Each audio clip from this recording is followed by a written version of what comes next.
Salamat sa tanong mo dahil kaninang umaga ma'am, meron pong nagpadala sa akin ng photo na mukhang nasa hospital bed si dating Pangulong Rodrigo Duterte at meron siyang hospital tag, dalawang band sa kamay niya.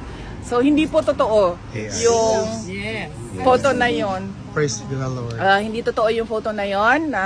Malamang edited yung photo na yon. Ibang pasyente yon.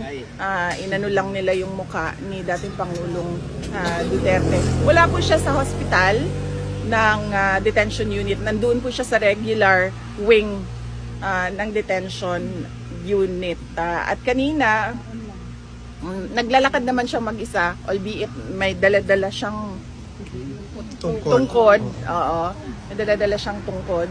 So clearly, wala siyang sakit na, kumbaga, kailangan niya maging bedridden. Palibasa kasi kumalat na yung umayat siya. Tapos, kanina nag-flash din sa sinabi ko kanina, bakit nag-picture sa tatay dito ang payat? Sabi ko dito.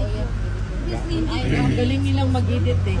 Walang picture na release ang ICC. Ma'am, is there possibility na mag-health bulletin ng ICC on the health of PRRD? Yan ang hindi ko alam. Pwede nating itanong kasama yung kung pwede ba maglabas ng photo. Pwede nating itanong sa lawyer kung pwede nilang i-request yon sa registry sa ICC.